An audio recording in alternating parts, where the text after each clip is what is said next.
Hi everyone, welcome to Raj IAS. I am Ankit Kaushal. Hopefully आप अपने घर में सब अच्छे होंगे। तो गाइज अच्छे रहिए, ध्यान रखिए अपना। एंड गाइज आज हम इस सेशन में काफ़ी डिटेल में कवर करेंगे साइट्स। साइट्स होता क्या है? Convention on international trade in endangered species of wild फोना एंड फ्लोरा। अब देखिए, ये जो साल है साइट्स के लिए काफ़ी इंपॉर्टेंट है।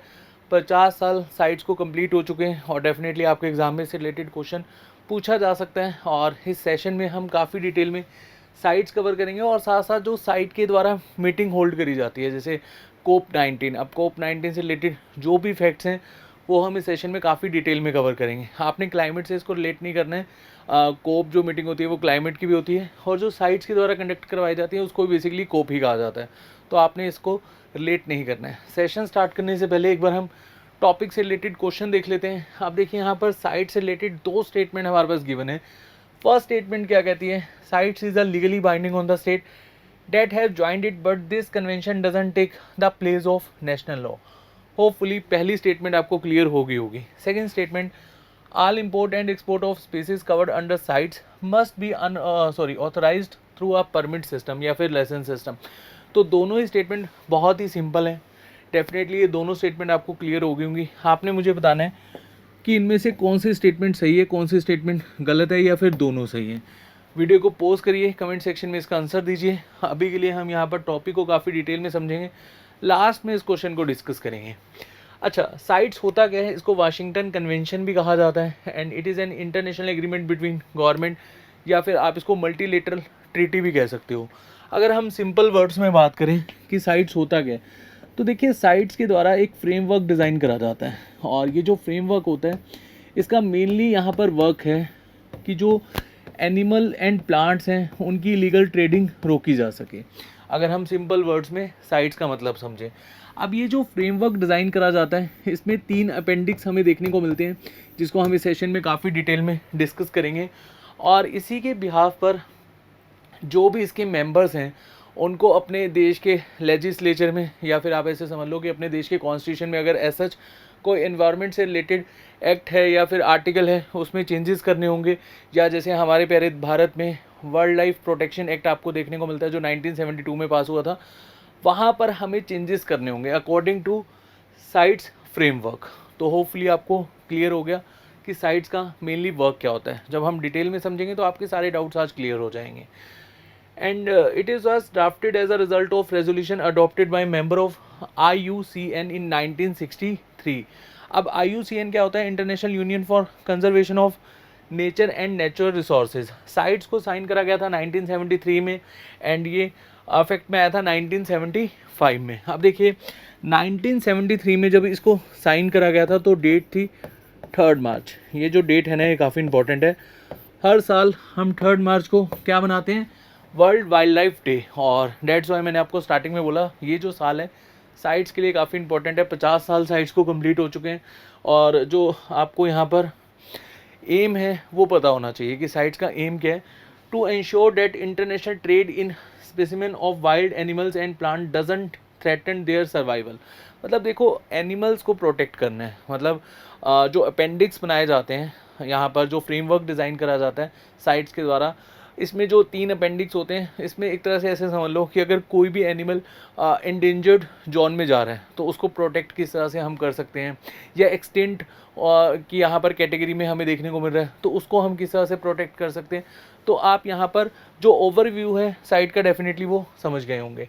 Sites is are legally binding on the parties. अभी के लिए 184 मेंबर्स हैं और इसका जो हेडक्वार्टर है वो जिनीविया स्विट्ज़रलैंड में। ये मैंने आपको साइट्स का बता दिया। और यहाँ पर अगर हम बात करें, थोड़ा सा इसको डिटेल में समझें, the trade in wild animal and plant crosses border between countries. The effort to regulate it requires international cooperation to safeguard certain species from over exploitation. अब आप इसको एक एग्जांपल के थ्रू समझ सकते हैं। हमने चीता रीइंट्रोड्यूस काफ़ी अच्छे से डिस्कस किया था और मैंने आपको बताया था कि 1950 से पहले, इवन जो हमारा मेडिवल हिस्ट्री में अगर हम देखें, जब मुगल्स रूल कर रहे थे हमारे प्यारे भारत में, तो उस समय हमारे भारत में चीताज काफ़ी मात्रा में हमें देखने को मिलते थे और धीरे धीरे वो इंडेंजर्ड जोन में गए। देन 1950 में एक्सटेंट हो गए और फिर से हमें रीइंट्रोड्यूस अब करने पड़ रहे हैं साउथ अफ्रीका से और नामीबिया से या फिर अफ्रीकन नेशन से।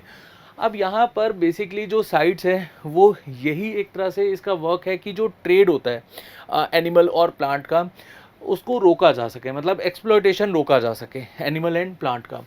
All import and export of species covered by CITES have to be authorise to a licensing system. अब आप बोलेंगे कि सर यहाँ पर लाइसेंस की क्या ज़रूरत पड़ेगी, और मतलब एक तरह से परमिट की क्या ज़रूरत पड़ेगी। तो देखो, साइंटिफिक वर्क के लिए आप यहाँ पर ट्रेड कर सकते हो। अब यहाँ जो नॉर्मल ट्रेड होता है, या आप ऐसे समझ लो ट्रैफिकिंग होती है, उसको रोकता कौन है? साइट्स रोकता है। और साइट्स ने अभी तक 50 सालों में काफ़ी ज़बरदस्त तरीके से वर्क किए, लगभग 37,000 स्पीसीज़ को प्रोटेक्ट किए। अगर हम बात करें, अब यहाँ पर इसको क्रिटिसाइज़ भी करा जाता है। क्रिटिसाइज़ क्यों करा जाता है वो हम समझेंगे, और अभी के लिए यहाँ पर हम समझ लेते हैं जो साइट्स के द्वारा एक फ्रेमवर्क डिज़ाइन करा गया है। इसमें हमें 3 अपेंडिक्स देखने को मिलते हैं। जो फर्स्ट अपेंडिक्स है, यहाँ पर आप देख सकते हैं, ये जो अपेंडिक्स फर्स्ट है, इसको ऐसे समझ लो कि इसमें सबसे ज़्यादा रिस्ट्रिक्शंस हमें देखने को मिलती हैं।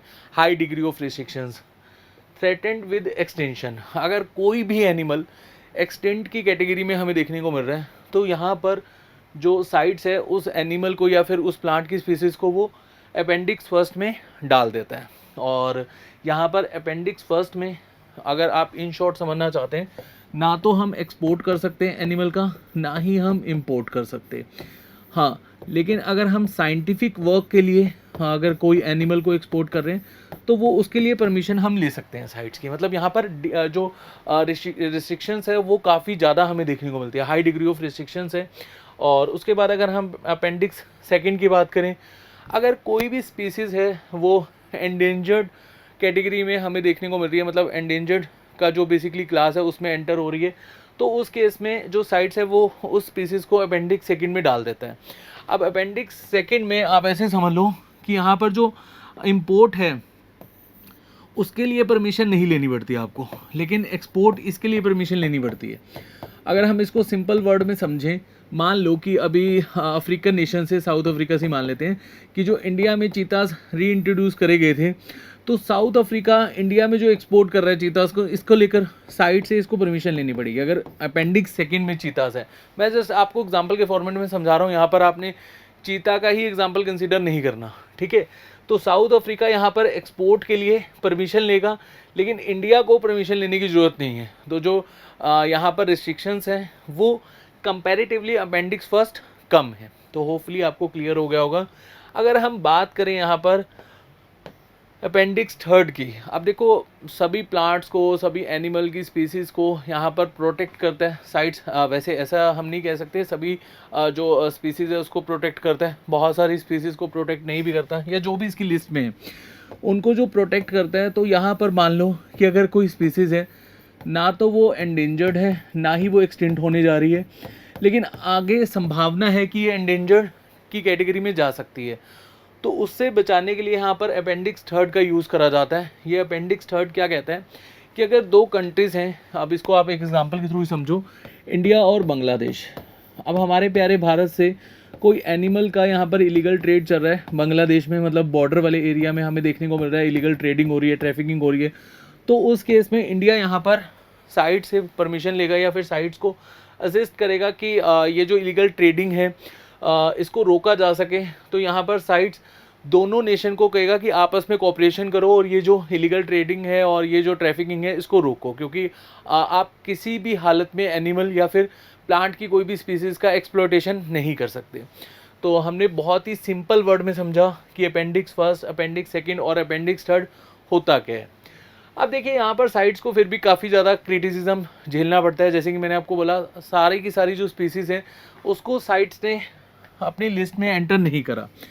तो यहाँ पर कहा जाता है कि बहुत सारी जो स्पीसीज़ हैं वो अभी भी एक्सप्लॉइट हो रही हैं, और यहाँ पर जो पॉसिबिलिटी है इलीगल ट्रेडिंग की वो भी हमें ज़्यादा देखने को मिलती है। अब देखो यहाँ पर साइट्स के द्वारा तो बोल दिया गया कि आपको एनिमल और प्लांट की इलीगल ट्रेडिंग रोकनी है, और मान लो कि कोई कंट्री यहाँ पर ये जो नॉर्म्स है, ये जो कंडीशन है, इनको फॉलो नहीं करती, तो उस केस में हम देखेंगे ना कि जो इलीगल ट्रेडिंग है वो बहुत ज़्यादा बढ़ जाएगी।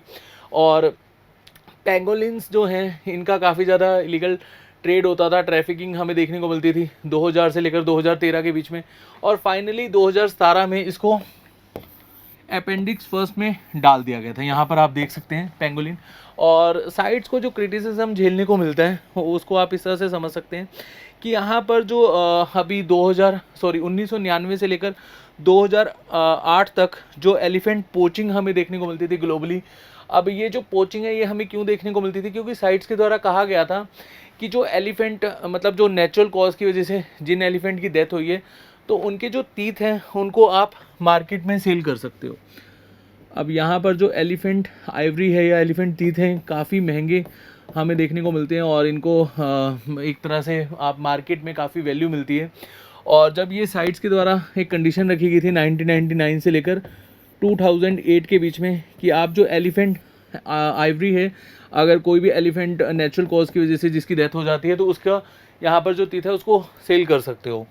तो यहाँ पर जो कुछ लोग हैं उन्होंने इलीगल ट्रेडिंग करनी शुरू कर दी थी, मतलब एलिफेंट की पोचिंग करनी स्टार्ट कर दी थी, मारना शुरू कर दिया था एलिफेंट को। तो फिर उस कंडीशन में यहाँ पर जो साइट्स है उसको यहाँ पर एक फ्रेमवर्क डिज़ाइन करना पड़ा था और ये जो एलिफेंट पोचिंग है इसको रोका गया था। तो ये भी हम कंडीशन देख सकते हैं। उसके बाद अब ऐसा नहीं है कि यहाँ पर जो साइट्स है उसके द्वारा यहाँ हर प्रकार की जो स्पीसीज़ है उसको प्रोटेक्ट करा जाता है, लेकिन कुछ स्पीसीज़ को साइट्स ने रिकवर भी करा है, जैसे नाइल क्रोकोडाइल बेस्ट एग्जांपल है, इसको रिकवर करा है। और एक साउथर्न अमेरिकन कैमल फैमिली की एक तरह से स्पीसीज़ है जिसको आप याद रख सकते हैं, आई थिंक इसको विकुना कहते हैं या विकुमा, मैं यहाँ लिख देता हूँ, एक बार आप इसको सर्च कर लेना प्लीज़, विकुमा। ये कैमल फैमिली की एक स्पीसीज़ है, इसको रिकवर किया था साइट्स ने। साउथर्न अमेरिकन कैमल फैमिली की एक स्पीसीज़ है विकुमा या फिर विकुना, इसको प्लीज़ एक बार सर्च कर लेना। और उसके बाद अगर हम देखें साइट्स की जो मीटिंग होती है, अब देखो यहाँ पर जो मीटिंग होती है कोप कॉन्फ्रेंस ऑफ पार्टी, जब साइट्स फंक्शनिंग में आया था 1975 में, तो उसके बाद हर 2 साल के बाद मीटिंग होती थी। फिर कुछ समय के बाद, मतलब ऐसा कहा जाता है 13 मीटिंग, आई थिंक 12 मीटिंग के बाद हर 3 साल के बाद मीटिंग होती है।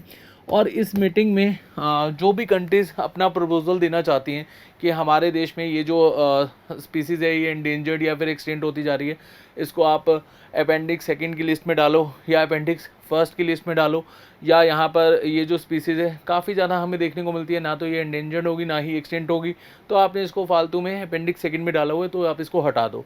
तो इस तरह के जो प्रपोजल दिए जाते हैं उसके बिहाफ पर यहाँ पर जो मीटिंग में डिसीज़न लेती है साइट्स, तो वो हम एक बार समझ लेते हैं कि इंडिया के पॉइंट ऑफ व्यू में कोप 19 में आपको कौन कौन से पॉइंट याद रखने हैं। जैसे इंडिया ने प्रपोज किया था कि जो टर्टल बातुगर या फिर बातुगर कछुआ इसको कहते हैं हम, टर्टल जो यहाँ पर रेड क्राउन रूफ टर्टल भी इसका नाम है, तो ये अभी के लिए एक्सटिंक्ट होने की कगार पे है, मतलब एंडेंजर्ड हो चुका है, तो इसको आप अपेंडिक्स फर्स्ट में डालो। तो ये जो प्रपोजल है इसको एक्सेप्ट कर लिया गया था। ये जो टर्टल है कहाँ हमें देखने को मिलता है, तो आपने यहाँ पर याद रखना है, तो फ्रेश वाटर में हमें देखने को मिलता है गंगा और ब्रह्मपुत्रा बेसिन, और साथ साथ चंबल रिवर घारियार सेंचुरी, यहाँ पर काफ़ी ज़्यादा हमें देखने को मिलता है। मैं लिख देता हूँ चंबल रिवर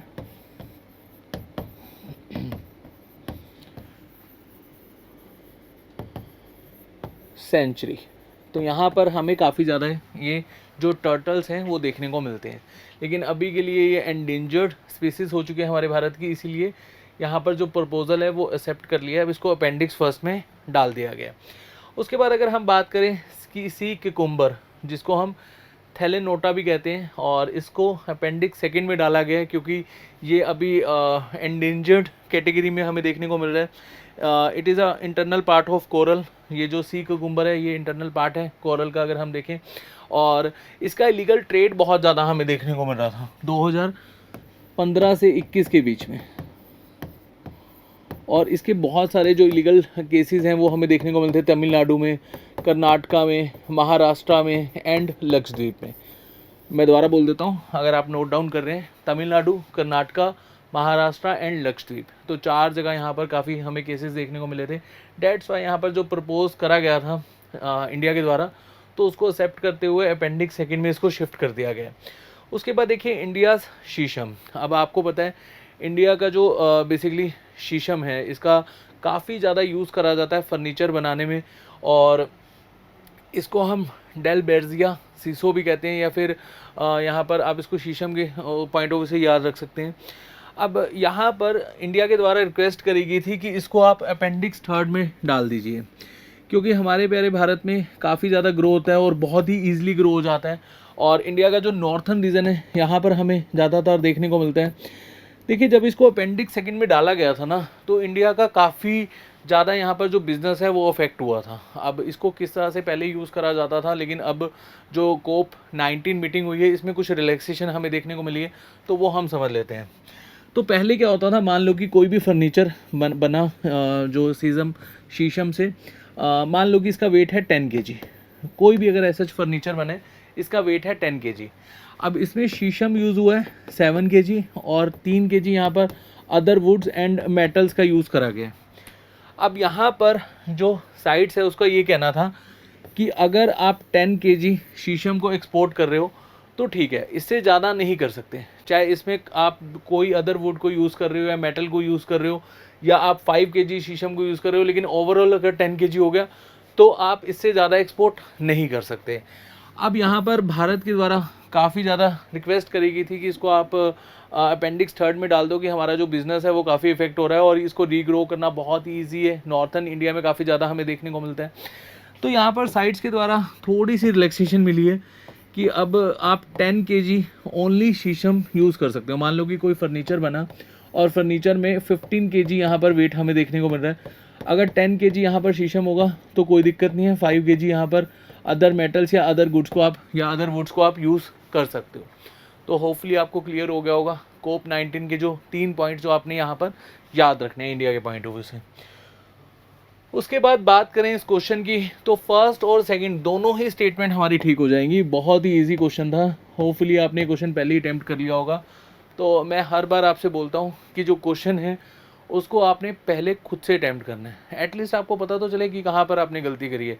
और फिर एक जो टॉपिक में हमें एक इच्छुकता रहती है समझने की कि टॉपिक एक्चुअली में क्या है और इससे रिलेटेड क्वेश्चन बन सकता है, हम कहाँ पर गलत हो सकते हैं, तो वो बनी रहती है। जब आप खुद से अटेम्प्ट करोगे, अगर आपका ठीक होगा तब कॉन्फिडेंस लेवल बढ़ेगा। अगर मान लो कि गलत हो भी जाते हैं, कोई दिक्कत नहीं, लास्ट में तो हम डिस्कस कर ही रहे हैं और टॉपिक को भी काफ़ी डिटेल में डिस्कस करते हैं, जिससे आपका टॉपिक भी क्लियर हो जाता है और क्वेश्चन भी कवर हो जाता है। तो चलिए, आज के सेशन में इतना ही, नेक्स्ट सेशन में बहुत जल्द मिलेंगे। तब तक के लिए अपना ध्यान रखिए। Thank you so much.